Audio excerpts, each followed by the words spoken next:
Hello students and my dear friends, कैसे हैं आप लोग। उम्मीद करता हूँ अच्छे होंगे, दिन को एंजॉय कर रहे होंगे और अपनी पढ़ाई में अपना पूरा टाइम डिवोट कर रहे होंगे।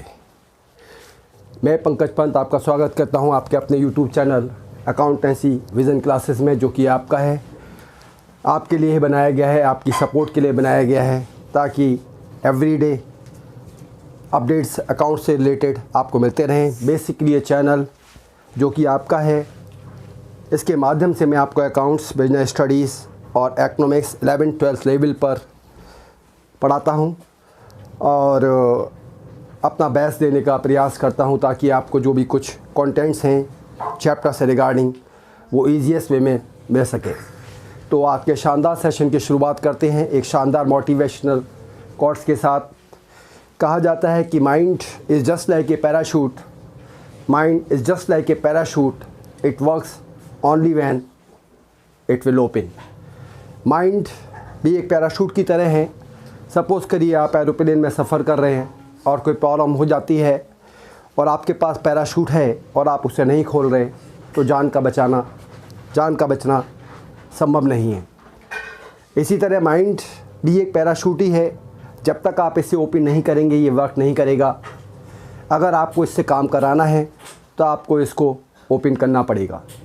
सो mind is just like a parachute, it works only when you will make it open. So आज के सेशन की इन्हीं शब्दों के साथ स्टार्ट करते हैं। हमारा 11th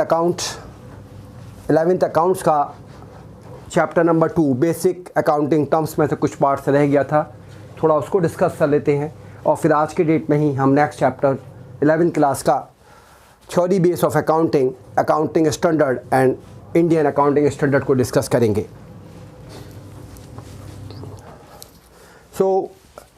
सबसे पहले टर्म्स है हमारी प्रोपराइटर। प्रोपराइटर का मतलब होता है ऑनर, और प्रोपराइटर वो व्यक्ति होता है जो किसी बिजनेस से पैसा इन्वेस्ट करता है। The person who invest the money in business known as proprietor. The person who makes the investment and bears all the risk associated with the business is called proprietor. Next term है हमारी rebate. It is reduction in price allowed by the seller after the goods have been sold. It is allowed for the reason other than for which trade discount and cash discount are allowed. For example, discount allowed because of poor quality of goods.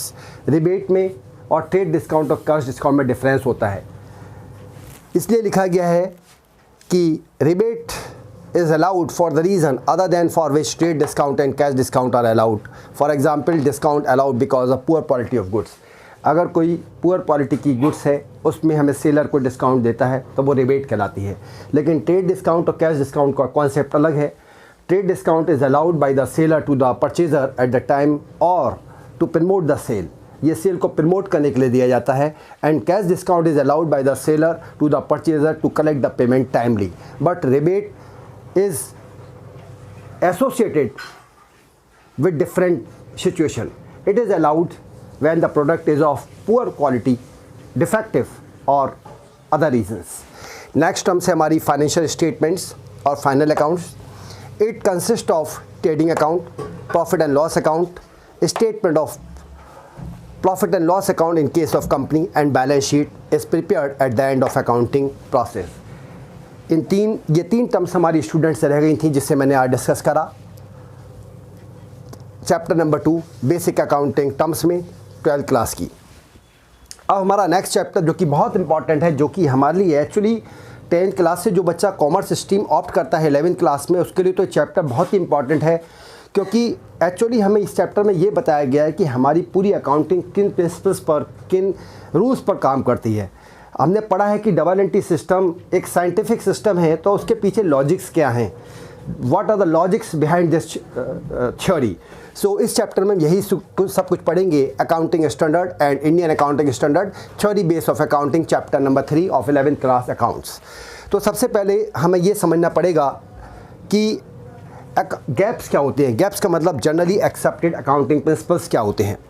accounting principles, concepts and conventions commonly known as generally accepted accounting principles known as GAAPs. GAAPs की full form होती है generally accepted accounting principles. बहुत ध्यान से समझना है इस chapter को स्टूडेंट्स, क्योंकि ये एक्चुअली मैं तो ये बिल्कुल साफ शब्दों में कह सकता हूँ कि ये बेस है अकाउंट्स का, ये बेस है अकाउंट्स का। GAAPs are the basic rules. अब GAAPs क्या होते हैं? GAAPs are the basic rules that defines the parameter with in which accounting operate. वो पैरामीटर क्या होगा? वो पैरामीटर क्या होगा जिसमें अकाउंटिंग ऑपरेट करेगी, वो GAAPs से डिसाइड करता है। यानी GAAPs are the basic rules that defines the parameter with in which accounting operates. These principles are the theory base of accounting on the basis of which financial statements are prepared. In short, these are the guidelines for preparing the financial statement. GAAPs क्या हैं? अगर in short मुझसे पूछा जाता है तो GAAPs are the general guidelines on which is financial statements are prepared. This is called GAAPs. GAAPs को एक लाइन में डिफाइन करना है तो क्या कहेंगे? GAAPs in short are the guidelines for preparing the financial statement. ये लाइन ही GAAP को डिफाइन करती है।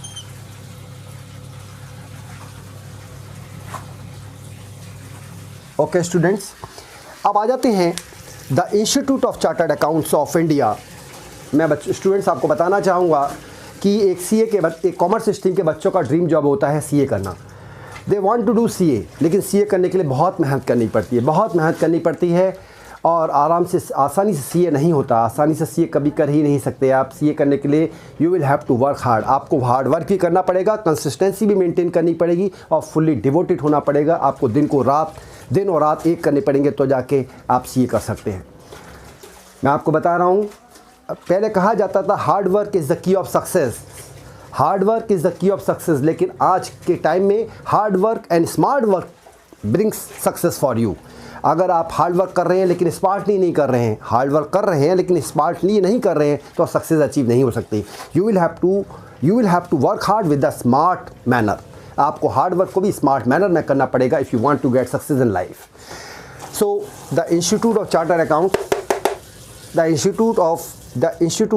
अकाउंट्स ऑफ इंडिया, ICAI की फुल फॉर्म होती है, ICAI की फुल फॉर्म होती है institute of chartered accounts of India, जो सीए का कोर्स कंडक्ट कराती है। Has issued accounting standard AS to standardize the accounting practice adopted to prepare financial statements. The accounting standards notified under the Companies Act 2013 are applicable and mandatory on companies.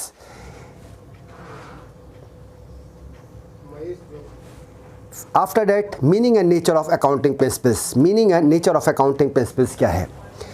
Principles of accounting are the general law or rules adopted as a guide to action, a settled ground basis of conduct or practice. American institute of certified public accountant के according ये definition है। यानी अगर मैं meaning and nature of accounting principles की बात करूं तो principles of accounting are the general law and rules adopted as a guide to action, a settled ground basis of conduct और practice. As of 2013 there are 28 accounting standard in India. Total accounting standard कितने हैं? 28 हैं। ICAI had set up the accounting standard board ASB। ICAI ने accounting standard board को setup करा था in April 1977 में to identifying the area as of accounting. Accounting standard क्या हैं? Accounting standards are set of guidelines. क्या हैं ये? गाइडलाइंस हैं, सेट ऑफ गाइडलाइंस हैं। गाइडलाइंस का मतलब so many guidelines are here और available for different matter, for different issues. That's why क्या है? Accounting standard set of guidelines है, generally accepted accounting principles GAAP that are followed for preparing of financial statements. They are accounting rules and procedures relating to measurement, recognition, treatment, preparation and disclosure of accounting transactions in the financial statement issued by the Council of Institute of Chartered Accounts of India ICAI। और ICAI जो founded हुआ था, ICAI founded हुआ था 1 जुलाई 1949 को। 1 जुलाई 1949 को ICAI यानी institute of chartered accountants of India founded हुआ था, जो CA का कोर्स कंडक्ट कराती है। और जो हमारे श्री जीपी कपाडिया फर्स्ट सीए थे, he was the first CA and fellow of ICAI in August 1949 और इनको सर्टिफिकेट अवार्डेड करा गया था 1950 में। फिर सुनिए स्टूडेंट्स, जीपी कपाडिया हमारे फर्स्ट चार्टर्ड अकाउंटेंट थे, फर्स्ट मेंबर ऑफ आईसीएआई और फेलो ऑफ आईसीआई थे अगस्त 1949 में और सर्टिफाइड अवार्डेड हुआ था इनको 1950 में और इनका मेंबरशिप नंबर था 001। क्या था? 001। Now I am going to explain you the list of accounting standard. जो भी अकाउंटिंग स्टैंडर्ड हैं, इंडियन अकाउंटिंग स्टैंडर्ड है, उनकी लिस्ट में आपको प्रोवाइड कर रहा हूँ, उसको आपको डिस्कस कराने जा रहा हूँ। ध्यान से सुनिएगा, यानी कि list of accounting standard at a glance. अगर मैं बात करूँ अकाउंटिंग स्टैंडर्ड की, अकाउंटिंग स्टैंडर्ड AS1, अगर मैं अकाउंटिंग स्टैंडर्ड नंबर 1 की बात करूं तो ये हमारा कंसर्निंग है डिस्क्लोजर ऑफ अकाउंटिंग पॉलिसीज़। अगर मैं अकाउंटिंग स्टैंडर्ड 2 की बात करूं तो ये कंसर्निंग है वैल्यूएशन ऑफ इन्वेंट्रीज से। अगर मैं अकाउंटिंग स्टैंडर्ड 3 की बात करूं तो ये कंसर्निंग है कैश फ्लो स्टेटमेंट से। अगर मैं अकाउंटिंग स्टैंडर्ड 4 की बात करूं तो ये कंसर्निंग है contingency and events occurring after the balance sheet date. अगर मैं अकाउंटिंग स्टैंडर्ड 5 की बात करूं तो ये कंसर्निंग है नेट प्रॉफिट और loss for the prior period item and changes in accounting policies.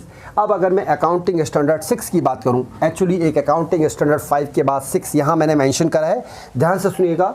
Accounting standard 6 की बात करूं तो ये रिलेटेड है और कंसर्निंग है डेप्रिसिएशन अकाउंटिंग से। अगर मैं अकाउंटिंग स्टैंडर्ड 7 की बात करूं तो ये कंसर्निंग है कंस्ट्रक्शन कॉन्ट्रैक्ट से। अगर मैं अकाउंटिंग स्टैंडर्ड 9 की बात करूं तो ये कंसर्निंग है रेवेन्यू रिकॉग्निशन से। अगर मैं अकाउंटिंग स्टैंडर्ड 10 की बात करूं तो ये कंसर्निंग है प्रॉपर्टी प्लांट एंड इक्विपमेंट से। अगर मैं अकाउंटिंग स्टैंडर्ड 11 की बात करूं तो ये कंसर्निंग है the effect of changes in foreign exchange rate. अगर मैं अकाउंटिंग स्टैंडर्ड 12 की बात करूं तो ये कंसर्निंग है अकाउंटिंग फॉर गवर्नमेंट ग्रांट से। अगर मैं अकाउंटिंग स्टैंडर्ड 13 की बात करूं तो ये कंसर्निंग है अकाउंटिंग फॉर इन्वेस्टमेंट से। अगर मैं अकाउंटिंग स्टैंडर्ड 14 की बात करूं तो ये कंसर्निंग है अकाउंटिंग फॉर एमलगमेशन से। अगर मैं अकाउंटिंग स्टैंडर्ड 15 की बात करूं तो ये कंसर्निंग है एम्प्लॉइज़ बेनिफिट से। अगर मैं अकाउंटिंग स्टैंडर्ड 16 की बात करूं तो ये कंसर्निंग है बोरोइंग कॉस्ट से। अगर मैं अकाउंटिंग स्टैंडर्ड 17 की बात करूं तो ये कंसर्निंग है सेगमेंट रिपोर्टिंग से। अगर मैं अकाउंटिंग स्टैंडर्ड 18 की बात करूं तो ये कंसर्निंग है रिलेटेड पार्टी डिस्क्लोजर से। अगर मैं अकाउंटिंग स्टैंडर्ड 19 की बात करूं तो ये कंसर्निंग है लीजेस से। अगर मैं अकाउंटिंग स्टैंडर्ड 20 की बात करूं तो ये कंसर्निंग है अर्निंग पर शेयर से। अगर मैं अकाउंटिंग स्टैंडर्ड 21 की बात करूं तो ये कंसर्निंग है कंसोलिडेटेड फाइनेंशियल स्टेटमेंट से। एक अकाउंटिंग स्टैंडर्ड मैंने यहाँ मेंशन करा है। अगर मैं अकाउंटिंग स्टैंडर्ड 22 की बात करूं तो ये कंसर्निंग है accounting for taxes on income से। अगर मैं अकाउंटिंग स्टैंडर्ड 23 की बात करूं तो ये कंसर्निंग है accounting in investments in associates in consolidated financial statement से। अगर मैं अकाउंटिंग स्टैंडर्ड 24 की बात करूं तो ये कंसर्निंग है डिसकंटिन्यूइंग ऑपरेशन से। अगर मैं अकाउंटिंग स्टैंडर्ड 25 की बात करूं तो ये कंसर्निंग है इंटरिम फाइनेंशियल रिपोर्टिंग से। अगर मैं अकाउंटिंग स्टैंडर्ड 26 की बात करूं तो ये कंसर्निंग है इंटेंजिबल एसेट से। अगर मैं अकाउंटिंग स्टैंडर्ड 27 की बात करूं तो ये कंसर्निंग है financial reporting of interest in joint venture से। अगर मैं अकाउंटिंग स्टैंडर्ड 28 की बात करूं तो ये कंसर्निंग है इम्पेयरमेंट ऑफ एसेट्स से। अगर मैं अकाउंटिंग स्टैंडर्ड 29 की बात करूं तो ये कंसर्निंग है provision contingent liabilities and contingent assets से। कंटिजेंट लायबिलिटीज़ और कंटिजेंट एसेट्स क्या होती हैं ये हम बाद में डिस्कस करेंगे नेक्स्ट चैप्टर में। अभी हम सिर्फ अकाउंटिंग स्टैंडर्ड की लिस्ट को फोकस कर रहे हैं जो कि टोटल अकाउंटिंग स्टैंडर्ड हमारे इंडिया में है, जिसे हम इंडियन अकाउंटिंग स्टैंडर्ड कहते हैं। अब अगर मैं बात करूं announcement of council regarding application of accounting standard 30 financial instruments recognition and measurement accounting standard AS 30, ये कंसर्निंग है financial instruments recognition and measurement से। अकाउंटिंग स्टैंडर्ड 31 की बात करूं तो ये कंसर्निंग है फाइनेंशियल इंस्ट्रूमेंट्स प्रेजेंटेशन से अगर मैं अकाउंटिंग स्टैंडर्ड 32 की बात करूं तो ये कंसर्निंग है फाइनेंशियल इंस्ट्रूमेंट डिस्क्लोजर से, राइट। तो ये हमारे इंडिया में टोटल अकाउंटिंग स्टैंडर्ड हैं। और अकाउंटिंग स्टैंडर्ड क्या होते हैं? ये सेट रूल्स एंड गाइडलाइंस होती है। Accounting standard are the set of guidelines. ये क्या है? अकाउंटिंग स्टैंडर्ड क्या है हमारा? Set of guidelines generally accepted accounting principles gap that are followed for preparing of financial statements. While you are preparing the financial statement, students, you must follow the rules mentioned in it. Are you getting my point? And ICAI Institute of Chartered Accountants of India जो कि CA का course conduct कराता है, वो founded हुआ था 1 जुलाई 1949 में। और हमारे GP Kapadia first chartered accountant थे। फर्स्ट चार्टर्ड अकाउंटेंट कौन थे? इंडिया के जीपी कपाड़िया, राइट। अब सवाल आता है, अगर मैं गैप की बात करूं, इन शॉर्ट आप कह सकते हैं these are the guidelines for preparing the financial statement. Financial statement को बनाते समय जो आप गाइडलाइंस फॉलो करते हैं वो गैप्स कहलाती है। Are you getting my point? And meaning and nature of accounting principles क्या होता है? Principle of accounting are the general law और rules adopted as a guidelines to action a settled ground basis of conduct of practice. ये chapter बहुत important है 11th class का, theory based accounting, accounting standard and Indian accounting standard. पहले आप students का screenshot ले लीजिए, फिर आगे बढ़ते हैं।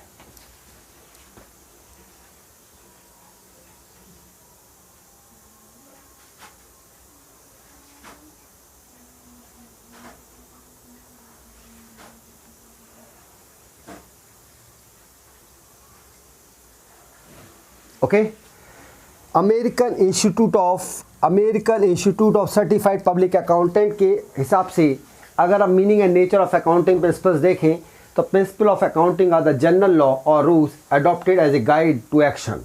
हमें किस हिसाब से एक्शन लेना है, किस हिसाब से अकाउंट्स को ऑपरेट करना है, ये सारी गाइडलाइंस हमें मिलती है अकाउंटिंग प्रिंसिपल्स से। Accounting principles provides the guidelines to action. कैसे हमें एक्शन करना है इसकी गाइडलाइंस हमें देता है अकाउंटिंग प्रिंसिपल्स। कुछ चीज़ें मैं आपको बहुत इंपॉर्टेंट बताना चाहूँगा, बहुत ध्यान से सुनिएगा students.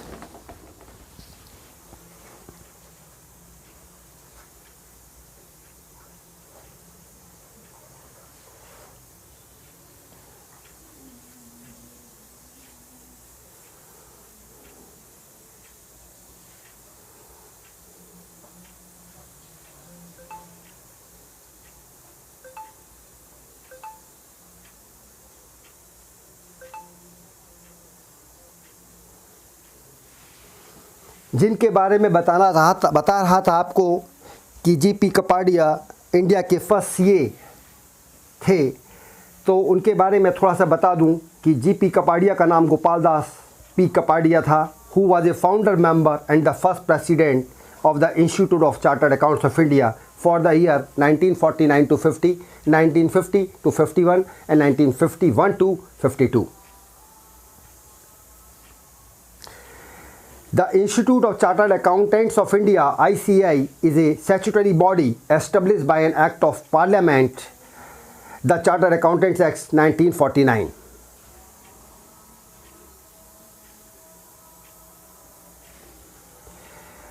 Shri G.P. Kapadia, the first Chartered Accountant of India,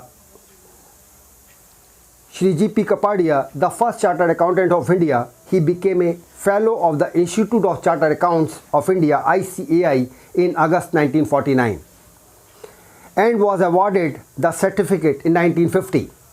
The membership number of Shri Kapadia was 001. ये बहुत इम्पॉर्टेंट चीज़ है जो आपको as a commerce stream students पता होनी चाहिए कि ICAI जो CA का कोर्स कंडक्ट कराता है वो कब फाउंडेड हुआ, फर्स्ट चार्टर्ड अकाउंटेंट कौन थे, राइट, और एक्चुअली ICAI का क्या रोल होता है। Are you getting my point? So इन्हीं शब्दों के साथ मैं आज की क्लास को स्टॉप करता हूँ, कंप्लीट करता हूँ। नेक्स्ट क्लास में कल मिलते हैं एक नए टॉपिक के साथ, एक नई इन्फॉर्मेशन के साथ, एक नई मोटिवेशनल कोटेशन के साथ। सो स्टूडेंट्स, उम्मीद करता हूँ कि आपको ये जो चीज़ सब पढ़ाई गई है वो अच्छे से समझ में आई होगी, क्योंकि इन सब चीज़ों को निकालने के लिए, इन सब चीज़ों को बनाने के लिए बहुत टाइम लगता है। एक टीचर अपना बेस्ट हमेशा देना चाहता है बच्चों को।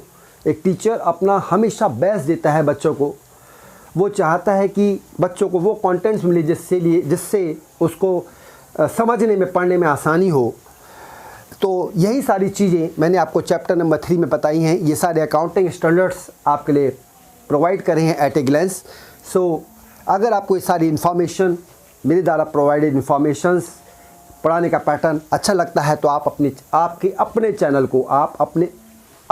को लाइक, शेयर एंड सब्सक्राइब करना ना भूलिएगा। और सबसे इम्पॉर्टेंट चीज़, बेल आइकन को दबाना तो कतई नहीं भूलिएगा, क्योंकि जो भी अपडेट और लेटेस्ट नोटिफिकेशन है उनकी इन्फॉर्मेशन तभी आप तक पहुंचेगी जब आप बेल आइकन को दबाएंगे। So thank you so much for watching my channel accountancy vision classes. Have a good day, good luck. Thank you very much.